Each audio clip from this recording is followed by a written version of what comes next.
Welcome, everybody. This is Shed to Ed. We have episode 3, Fight Night 201. This is Walker versus Hill to kick it off here. You know, if you've been paying attention, it wasn't supposed to be Walker versus Hill. This is the co-main. This got bumped up from 3 rounds to 5.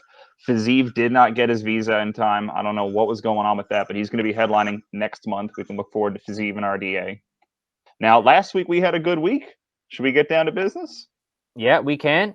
Yeah, so even though we did lose the main card one there, so even though we did lose the Fiziev fight, I still do think that Hill and Walker is going to be all right enough for a main.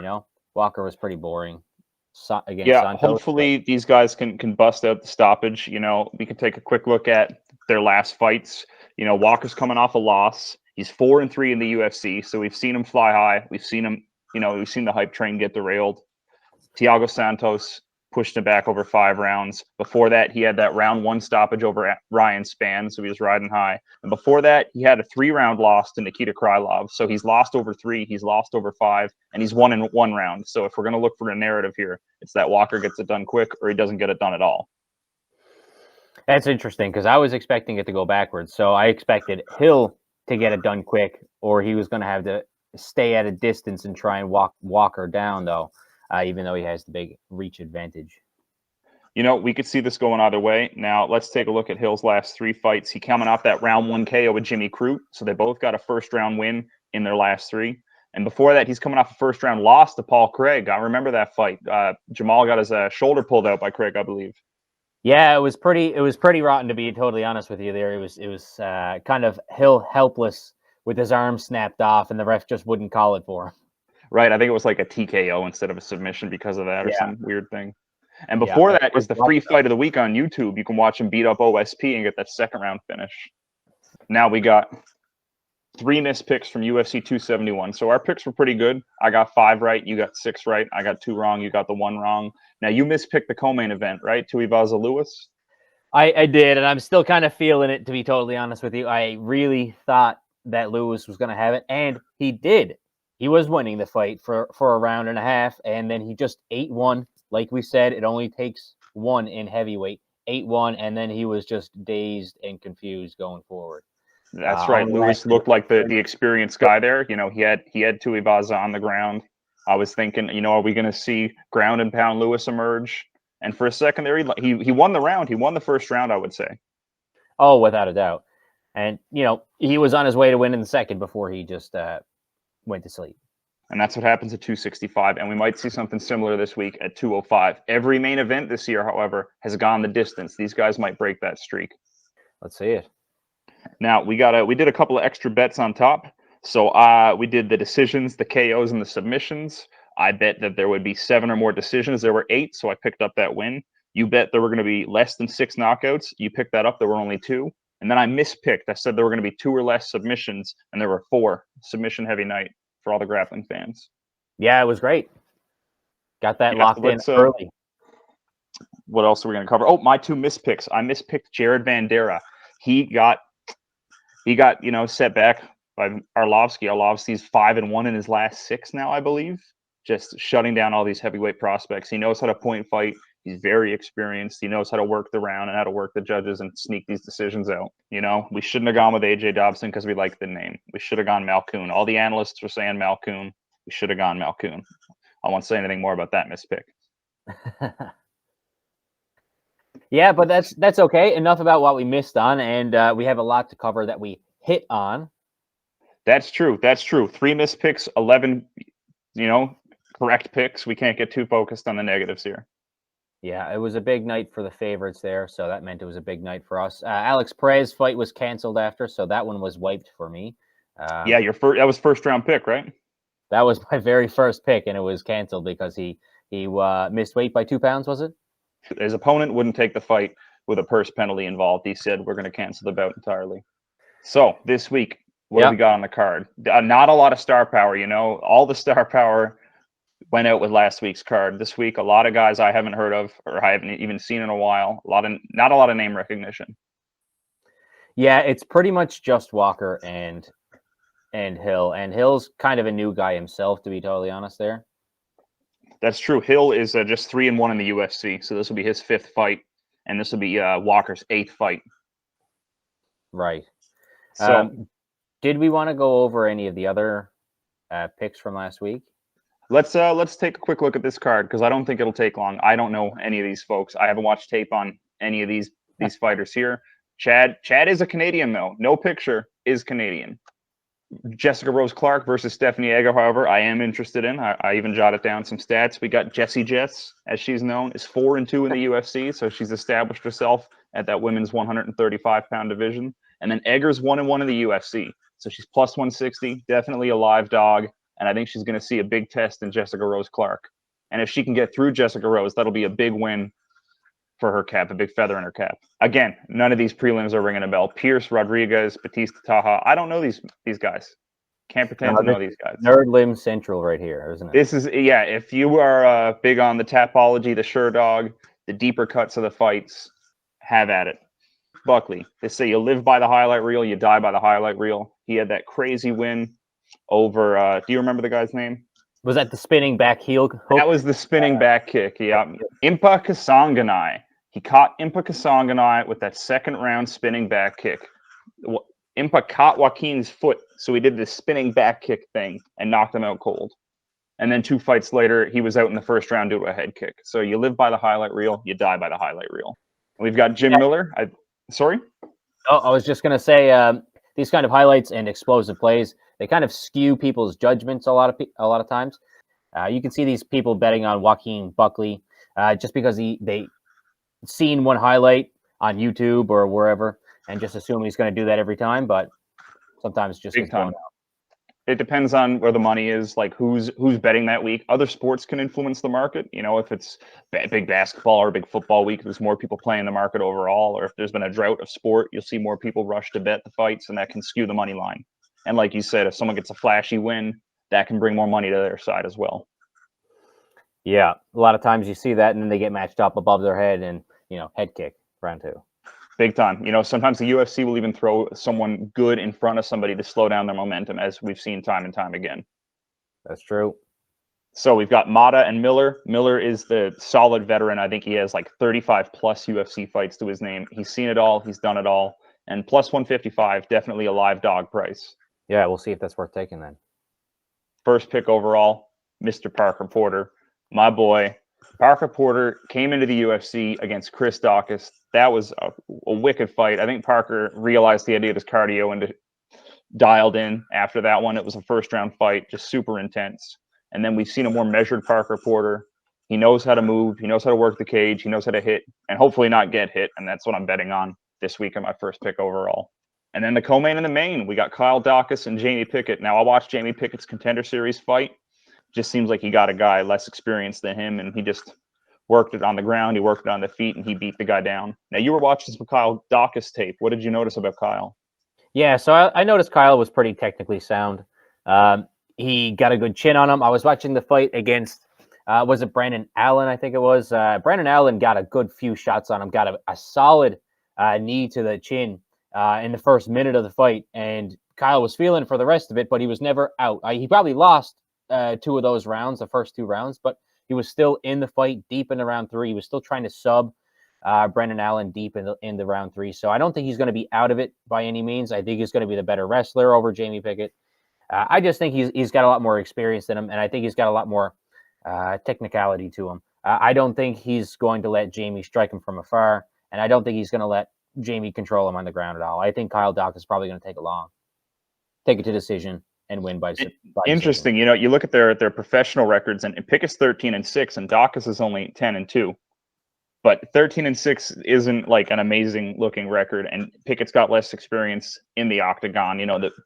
On the big stage, maybe Daukaus has had a bit more exposure to the higher level competition, and like you said, against a guy like Brandon Allen, who's no slouch, if he can stay in that fight for all 3 rounds, his experience might shine through. Yeah, it's always confusing, like looking at these combined records there, because someone could be 10-2, and then they're 2-0 in UFC, or someone's 13-6, but they've only fought 3 times in the UFC, something like that. I don't know what it is for these fighters. Don't know if you know. I think this is where we're going to see which one gets the like we're going to see a trajectory thing start to build here. If Dawkins gets the win, he's going to get to start fighting up. If Pickett gets the win, we might see Dawkins's shine pull back a bit. I think it's a lot of wait and see here. These are just prospects. We're going to see where they fit in the division because this is catch weight, 195 pounds, short notice fight, co-main slot because it got bumped up a bit. So hopefully it should be a good display of skill and talent here. Yeah, hopefully. I really do hope that Kyle kind of shines through here and gets his name out there a little bit more too. Good stuff. And then we got the main event, Johnny Walker plus 200, Jamal minus 250. Minus 250 is a bit steep on Jamal Hill.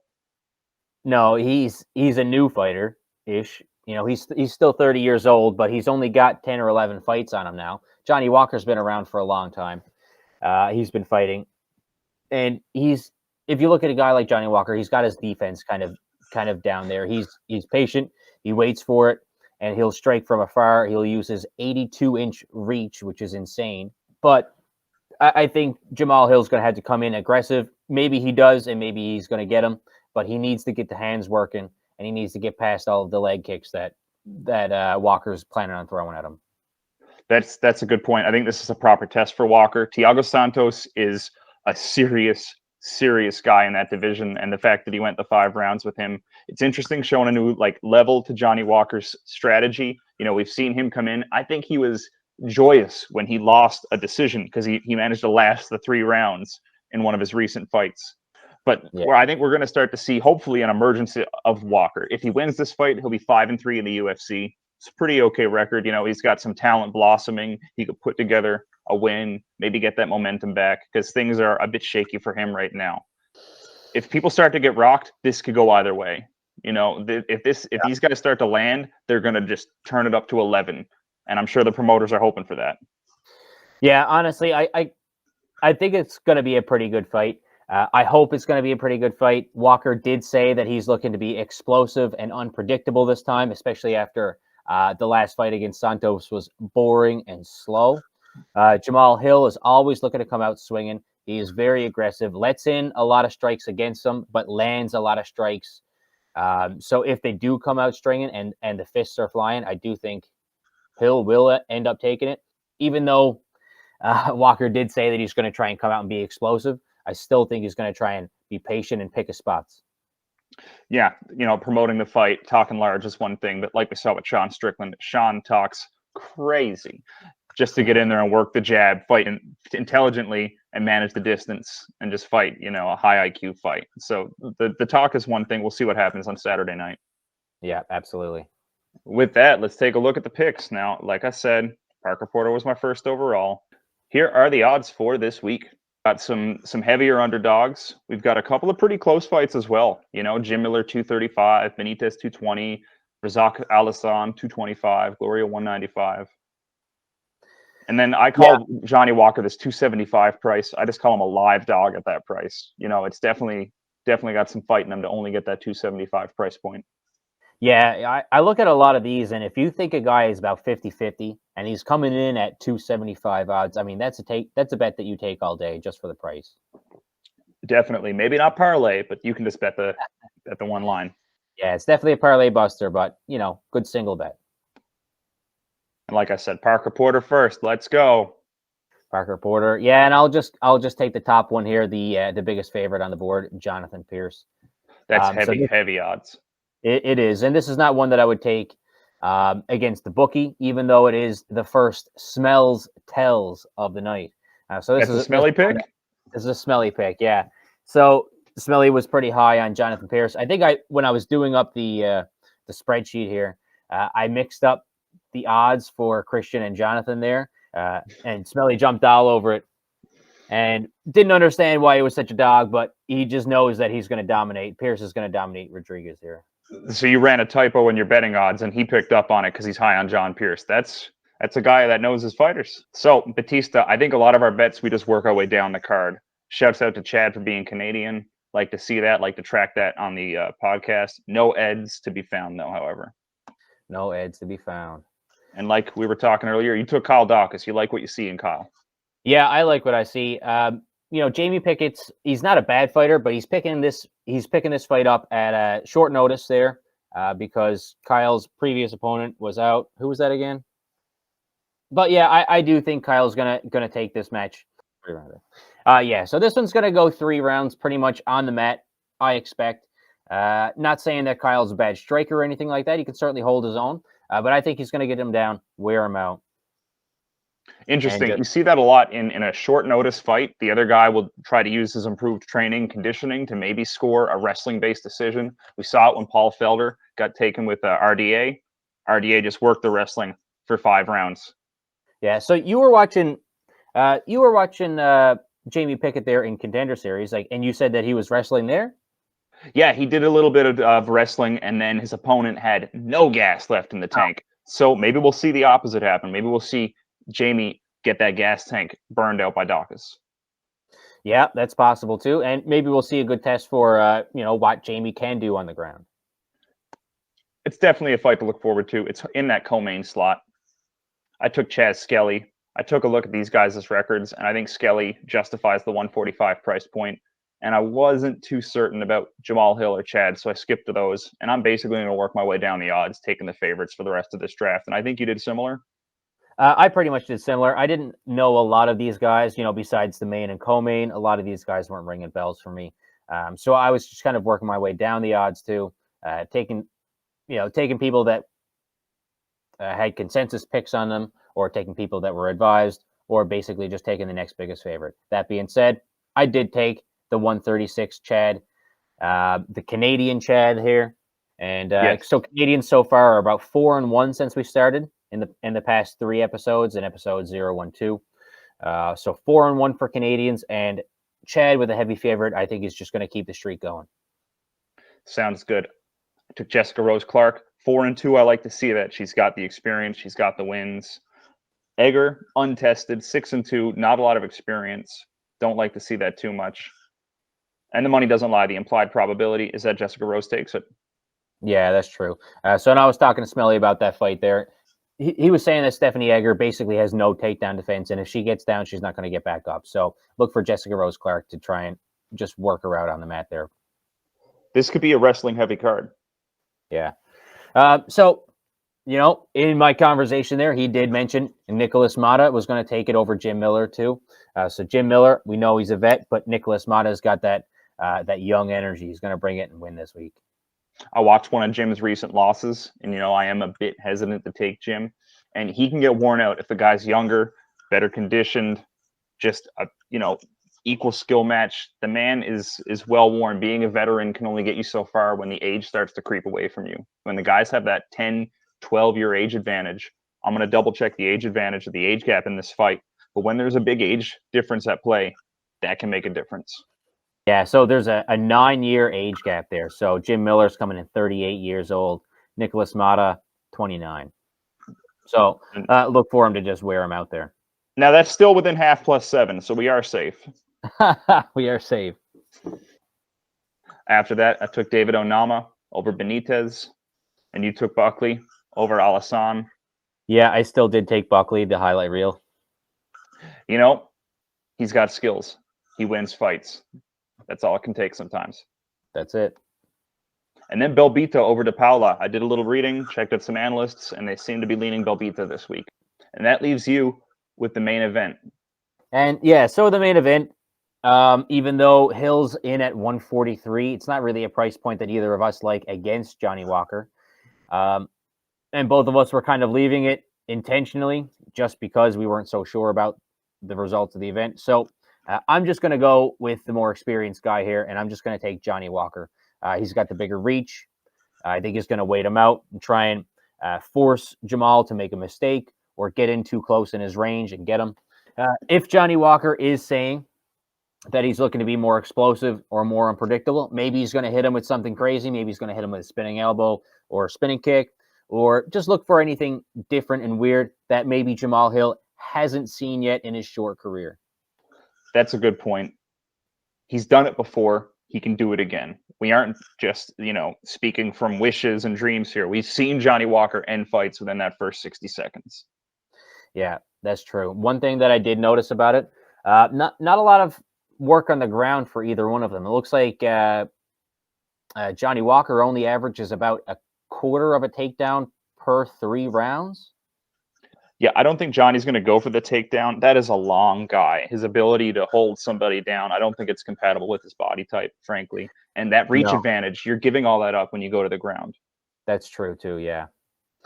Yep, and I don't think Hill is going to be able to take him down. Or I don't. Well, maybe he's going to shoot for some takedowns. Maybe that's going to be part of his camp strategy. But I don't know if he's going to have the skills to really work him, do very much down on the ground with Walker there. We could see the idea of points-based takedowns come into play, especially in that 5 rounds. Yeah, We're in Vegas. We're at the Apex. It's a quiet stadium. We're going to see a lot of coaching. Maybe get to that last minute, shoot for the takedown, and if you can secure it, that's good points on the card. You can steal that last minute of the round and sway the judges. yeah, that's absolutely true. Yeah. And that's our picks this week. We don't have a lot to say about the card. We're going to see how the odds play and how our picks play against each other.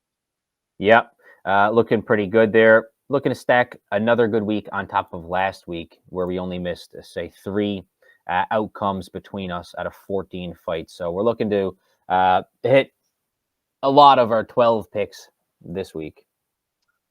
That's right. Now, I said I wanted to finish that quick look at the 185-pound division.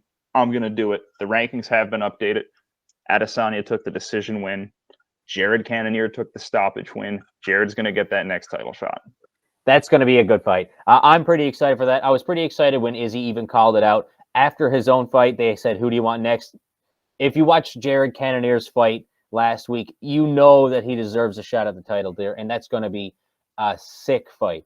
Tune in probably June, I think, is when he said he wanted to do it. So we'll check back in a few months. Definitely. So right now, Paulo Costa and Sean Strickland are tied for 5th place in the rankings. Sure, I don't make them up. I just report them. Like I said, Strickland doesn't have any fights in that top 5 yet. Costa has a loss to Vettori and a loss to Izzy as the champ and the number 3. And then moving to Brunson, he's got a loss to the champ, to the number 1, and to the number 2. Gatekeeper Brunson is real. We saw him knock back the Darren Till hype train. We saw him knock back the Kevin Holland hype train. And then we saw all of that hype go right into Jared Cannonier for the title shot. Yeah, so the Derek Brunson, so he's a gatekeeper. So he can't, he's kind of stuck where he is because he can't beat anybody that's better than him, as we just seen against Jared Cannonier. But he's keeping everybody else out of the top 5. Yeah, we've seen a lot of gatekeepers through the years. Yeah, Cowboy Cerrone used to be the fight. They used to say Cowboy lost the big fight. You'd see Mark Hunt at heavyweight for a while, was almost like 50-50 in his fights. So he'd let the exceptional fighters through and he'd beat back all the contenders. In a way, Arlovsky is the gatekeeper to the rankings of the heavyweight division. He kind of floats around that 15 slot, knocking people back. Onward to 3-2-1. Marvin Vettori has 2 losses to Izzy. He's not getting a title shot for a while. But he beat Paulo Costa and he beat Jack Hermanson, so he kind of kept them out of the top 5. But I wouldn't go as far to call him a gatekeeper at all. He's just too new. We haven't really seen where Marvin Vettori fits into the division yet. A couple more fights to maybe see where he slots in. And then we've got Jared Cannonier. He's got a loss to Whitaker. So he was kind of hoping that Izzy could beat Whitaker, because sometimes you can have your losses erased in that way. Like if you have a loss to a guy who ends up retiring, it can kind of make your record look a bit better against the active fighters. And Jared's there for a reason. He beat Derek, he beat Jack Hermanson, and he beat Kelvin Gastelum 4, 7, and 10 with a loss to number 1. So he's right there in the number 2 in the rankings. And then Rob Whitaker. He's got 2 losses to Izzy. So again, his title aspirations are definitely on the back burner for now. But he's got a lot of wins in that rankings. He's got a win over number 2, number 4, number 9, and number 10. So with that, Izzy has 7 wins in the top 5, and everyone he's beaten has wins in the rest of the top 10. So Izzy has first-degree wins or second-degree wins over the entire top 10 of the 185 division. And if he beats Jared Cannonier, that'll be the case, sorry. Yeah, and he's never actually lost to anybody in the 185 division. His only professional loss was at, 205 against Jan Blachowicz, right? Yeah, right now that's the case. He's got a split decision over Vettori the first time, and then he beat him 50-45 the second. So I think the door's been shut on that case. And how did we do on that Super Bowl? How did we do on those picks? I know that you said you didn't like that -4 spread. 3 points for the Rams. Got to take that money line. And you said under 48. We hit under 48. Yeah, it was pretty tight for both of them. We needed some last-minute help there to get over the Bengals 20 points there. So there was a last 2-minute touchdown. Unfortunately, it was 1 yard, so I did lose one of my props on that one there. But my props did work out pretty decent. So besides hitting, the Rams money line and not the spread, and hitting the under 48.5, we had Stafford rushed for 6 yards. His prop was over 5.5, so he did that beautifully. Burrow never threw a pick. I did expect him to, but he got sacked 9 times. So instead of throwing the ball when he was under pressure, he just ate it. So that's all you can do there. What I did call was my reverse engineered coin flip parlay. So I knew that since he was going to lose the game, so I called them to win the coin toss because that happens often, and for LA to score first. So I parlayed them together, and it worked out great with an Odell Beckham touchdown to start off the game there. Unfortunately, I took a few props on Odell Beckham. I knew he was going to come out flying, and he did until he tore his ACL in the first half there. Prayers up for him. He's going to be strong next year when he's back, but unfortunately, none of the props related to Odell Beckham hit there. And the final one to touch on was Evan McPherson. This was the biggest lock ever. Evan McPherson over 7.5 points, and I think he's just scored 8. Ooh, that's tight. Now, let's not forget, you didn't take this bet, but national anthem over hit. So all the folks who bet on that national anthem running long. Look at that. Beautiful. Yeah, I didn't keep track of that one. So one other thing that I did say I was going to do was I was going to live bet on the coin toss loser. So the Rams lost the coin toss. So I was going to live bet on the Rams, but then they scored pretty early. They were the first to score.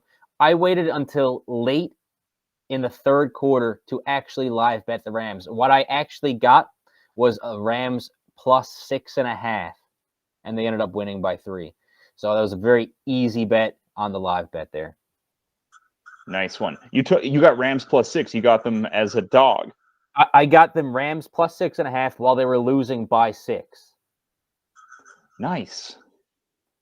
Right now, you're up. You had yourself a good week of Super Bowl picks. You had those good picks. My couple of missed picks combined with a pretty accurate set for $271 puts you ahead $30 right now. We're going to cash that out and square up if you can win this week. If not, we'll keep that balance running. Yeah, well, I'm going to make it happen.